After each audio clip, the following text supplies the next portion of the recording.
الرحمن الرحیم السلام علیکم. دس از عمران شاہ, ڈائریکٹر فاطمہ ایجوکیشنل سسٹم کیراوالا. فرض کرتے ہیں یہ ایک لڑکی ہے, اس نے اس جنگل میں سے گزر کے جانا ہے.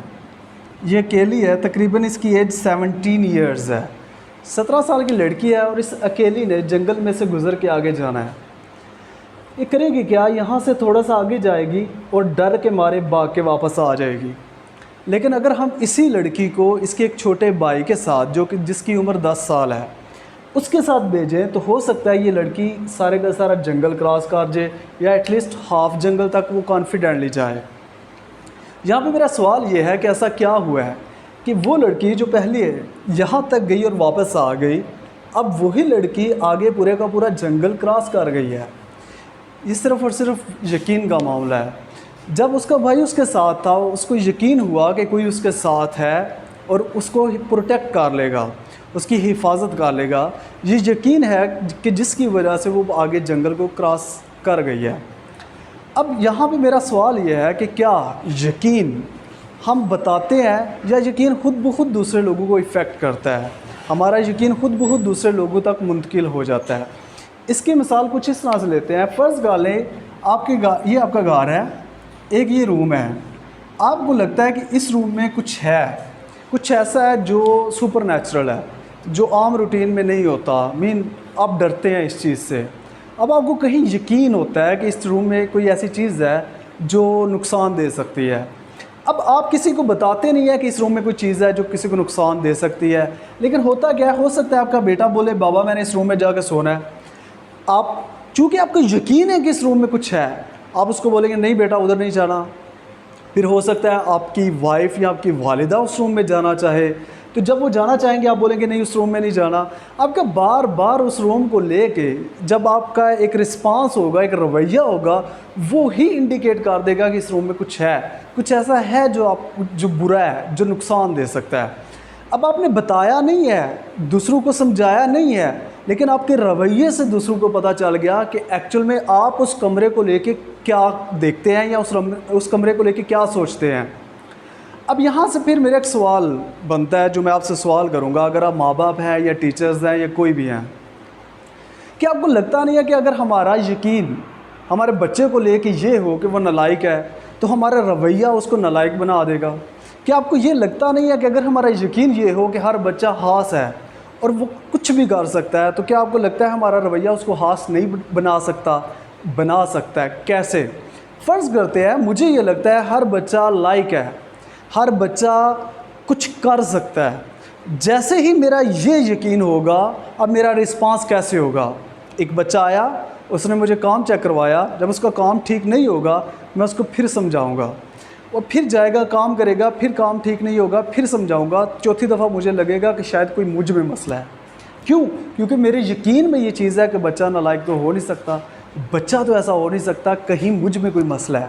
لیکن اگر فرض کرتے ہیں کہ میرا یہ کنسیپٹ ہے, میرا یہ یقین ہے کہ بچے نالائق ہوتے ہیں, اب وہ بچہ تھوڑی سی ایفرٹ ابھی کرے گا ہی نہیں, میں پہلے اس کو ڈسکریج کر دوں گا. کیسے؟ او نالائق, او برے لڑکے, اور تمہیں تو کچھ آتا ہی نہیں ہے. ہمارا یہ رویہ اس کو برا بنا دیتا ہے, ہمارا یہ رویہ اس کو نالائق بنا دیتا ہے. اگر آپ پیرنٹس ہیں, ماں باپ ہیں, تو یقین کریں ہم جو یقین کرتے ہیں خود کو لے کے اور اپنے بچوں کو لے کے, وہ یقین ہی ایکچول میں ان کو ڈرائیو کرتا ہے. یہ یقین ہی ہے جو ان کو اوپر لے کے جاتا ہے, اور یہ یقین ہی ہے جو ان کی بربادی کا باعث بنتا ہے. جب آپ ایک انسان جو برا نہیں ہے, آپ اس کو بار بار بولتے ہیں تم برے ہو, تم برے ہو, تم برے ہو, یہ اس کا آپ یقین بنا رہے ہیں, اور چوتھی دفعہ وہ برا بن جاتا ہے. اسی طرح ایک بچہ ہے, وہ بے شک نالائق ہو, جب آپ اس کو کہتے ہو کہ بیٹا تم کچھ کر سکتے ہو, بیٹا تم کچھ کر سکتے ہو, بیٹا تم کچھ کر سکتے ہو, 5ویں دفعہ کہیں اس کو یقین ہونے لگتا ہے وہ کچھ کر سکتا ہے.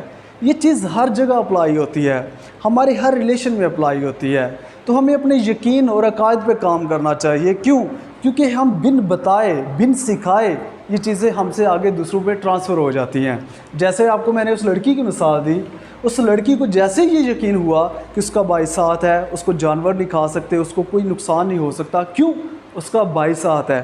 صرف اس کا یہ یقین ہونا, اس کے دماغ میں یہ سوچ کا ہونا اس کو اتنی طاقت دے دیتا ہے کہ وہ اس سارے کے سارے جنگل کو کراس کر سکتی ہے. کیا آپ کا بچہ آگے نہیں بڑھ سکتا؟ کیا آپ کا بچہ کچھ بڑا نہیں کر سکتا؟ کیا آپ کا بچہ آپ کی امیدوں پہ پورا نہیں آ سکتا؟ آ سکتا ہے. اس کے لیے یقین کی طاقت چاہیے, اس کے لیے یقین کی مضبوطی چاہیے. تو میری آپ سے ریکویسٹ ہے, اپنے بچوں کو لے کے, اگر آپ ٹیچر ہیں تو اپنے اسٹوڈنٹس کو لے کے, اگر ماں باپ ہیں تو اپنے بچوں کو لے کے اپنی یقین ٹھیک کیجئے تاکہ آپ کے رویے ٹھیک ہوں, اور آپ کے رویے ٹھیک ہوں تاکہ آپ کے بچے اچھا سیکھیں. یہاں پہ میں ایک مثال, اپنی ذاتی مثال دینا چاہوں گا. میرے ابو ایک دن گھر آئے تھے رات کو تقریباً 9 بجے. میں اور میرا چھوٹا بھائی, ہم دونوں, میں نے کہا جاؤ تم دروازہ کھولو. وہ گاڑی پہ آئے تھے تو گاڑی کھڑی کرنی تھی روم میں, گراج میں. تو میں نے بولا تم جاؤ, وہ کہتا نہیں تم جاؤ. میں نے کہا تم جاؤ, وہ کہتا تم جاؤ. ہم اسی بحث میں تھے کہ ابو دوسرے دروازے سے آئے, آرام سے دروازہ کھولا, گاڑی کو اندر کھڑا کیا اور روم میں آ گئے. ہم نے کچھ بھی نہیں کہا. یہ ان کا رویہ, انہوں نے بے شک کچھ نہیں کہا, لیکن اس رویے سے اتنی تکلیف ہوئی کہ انہوں نے اتنا, جیسے انہوں نے پتہ نہیں مجھے کیا کیا کہہ دیا. تو ہمارا جو رویہ ہوتا ہے, ہم جیسا رسپانس کرتے ہیں اپنے بچوں کو لے کے, بڑوں کو لے کے, جیسا ہم ان کو ٹریٹ کرتے ہیں وہ ویسے بن جاتے ہیں. ایک انگلش کی کوٹیشن ہے جو میں اکثر یوز کرتا ہوں, میں کہتا ہوں اور میرا اس پہ بلیو ہے. کہتے ہیں کہ treat a man as he is and he will be as he is. Treat a man as he should be and he will be as he should be. جب ہم انسانوں کو جیسے وہ ہوتے ہیں ویسے ہی ٹریٹ کرتے ہیں, وہ ویسے ہی رہتے ہیں. لیکن جب ہم انسانوں کو ویسا ٹریٹ کرتے ہیں جیسا ہم چاہتے ہیں کہ بن جائے, اب وہ ویسا بننے لگ جاتے ہیں. مثال لیجئے, فرض کرتے ہیں آپ برے نام رکھتے ہیں, دوسروں کے برے نام رکھتے ہیں. میں ہر دفعہ آپ کا اچھا نام پکاروں گا, آپ کو شرم آئے گی کہ آپ برا نام میرا کیوں رکھ رہے ہیں جبکہ میں آپ کا اچھا نام رکھ رہا ہوں. آپ کی وہ جو عادت بری تھی اب اچھی عادت میں چینج ہو جائے گی. اگر ہم اس چیز کو سمجھ لیں تو ہم بہت سی اخلاقی اور معاشرتی برائیوں کو کنٹرول کر سکتے ہیں. کیوں؟ کیونکہ اگر ہم یہ چیز سمجھیں, ہم اچھی اقتدار اور اچھی ویلیوز اپنے بچوں میں ٹرانسفر کر سکتے ہیں. اور جیسے ہی ہمارے بچوں میں یہ ساری اچھی ویلیوز, یہ اچھے طور و اطوار بچوں میں چلے جائیں گے, ہمارے معاشرے میں چینجز آ جائیں گے. السلام علیکم.